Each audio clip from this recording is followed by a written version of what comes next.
जेनेटी train 14 जून 1911 Italy के शहर रोम के एक ट्रेन कंपनी अपनी ट्रेन की पहली यात्रा के लिए 100 लोगों को चुनती है। ये ट्रेन का पहला ट्रायल था, तो कंपनी अपनी ट्रेन का प्रचार करने और फ्री में यात्रा में लोगों को खाने पीने की व्यवस्था भी करती है और उन यात्रियों का लौटने का भी व्यवस्था की जाती है। इसलिए 6 स्टाफ भेजे जाते हैं जिनका 3 डिब्बों वाली नई जेनेटी ट्रेन में मौजूद यात्रियों का ध्यान रखने और उन्हें खाने पीने की चीजें देते रहने का था। इस तरह ट्रेन में कुल 106 लोग मौजूद होते हैं और ग्रीन सिग्नल मिलते ही ट्रेन चल देती है। इसलिए इटली के खूबसूरत रास्तों से गुजरती हुई ट्रेन लोगों को खूबसूरत अनुभव देती है।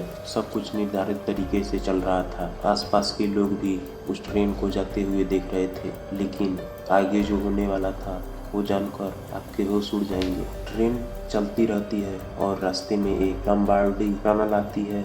ये टनल लगभग 1 किलोमीटर लंबी होती है और यहीं इस ट्रेन का खौफनाक दृश्य शुरू हो जाता है। ये ट्रेन आराम से टनल में जाती है। ये ट्रेन टनल के एक सिरे से जाती है, लेकिन टनल के दूसरे सिरे से बाहर नहीं निकलती है। करीब 1 दिन का समय निकल गया था और 106 लोगों को लिए हुए 3 डिब्बों वाली एक जेनेटी ट्रेन लापता है। कंपनी के लोग अपनी जानकारी के हिसाब से बता रहे होते हैं कि इस ट्रेन की आखिरी लोकेशन लंबार्डी टनल ही है। उसके बाद उनके पास कोई जानकारी नहीं है और यह मामला अखबारों और सरकार तक पहुंच जाता है। लोगों को हैरानी इस बात की होती है, सुरंग में इतनी बड़ी ट्रेन कैसे गायब हो सकती है। कंपनी को लग रहा था कि सुरंग में जरूर कहीं एक बड़ा गड्ढा होगा जिसमें ट्रेन गिर गया होगा। इसलिए कंपनी कुछ एक्सपर्ट को सुरंग की जांच के लिए भेजा। एक्सपर्ट भी डरे हुए सुरंग में जाते हैं। उनको वहाँ कोई ऐसा गड्ढा नहीं मिलता और न ही उस ट्रेन से जुड़ी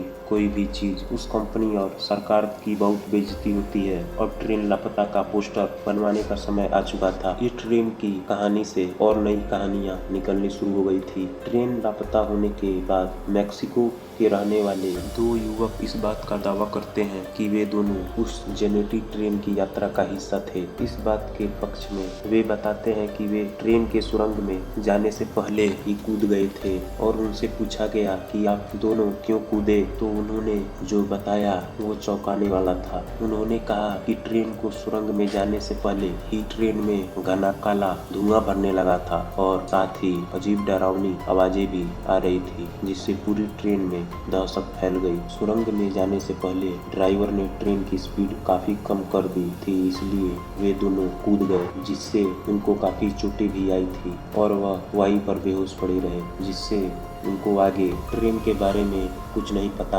उनसे काफी बातचीत करने के दौरान कुछ ऐसा मालूम नहीं हुआ कि उनकी बातों को सच माना जाए, क्योंकि उनकी मानसिक स्थिति खराब थी। लेकिन कुछ दिनों बाद एक और दावा सामने आया जो लोगों को चौंका दिया। ये दावा था मैक्सिको के एक डॉक्टर का, जिन्होंने बताया कि इस हादसे के अगले दिन उनके पास कुल 104 लोग इलाज करवाने आए थे, जिनमें सारे लोग मानसिक रूप से बीमार। डॉक्टर ने जानने की कोशिश की कि उनके साथ क्या हुआ, लेकिन कुछ पता नहीं चला। जैसा डॉक्टर ने कहा कि कुल 104 लोग इलाज के लिए आए, जिनमें से पहले 2 दावा करने वाले लोगों को जोड़ दिया जाए तो कुल यात्रियों की संख्या 106 होगी। लेकिन दावे से कुछ हासिल नहीं हुआ और समय के साथ लोग इस घटना को भूलने लगे थे। लेकिन बाद में इस ट्रेन से जुड़ी ऐसी बातें सामने आई जो लोगों की हैरानी बढ़ा दिया, जिनमें इस ट्रेन को अलग अलग जगहों पर देखा गया, जिनमें यूक्रेन, रसिया, मैक्सिको और इटली के कुछ शहर थे। इस ट्रेन को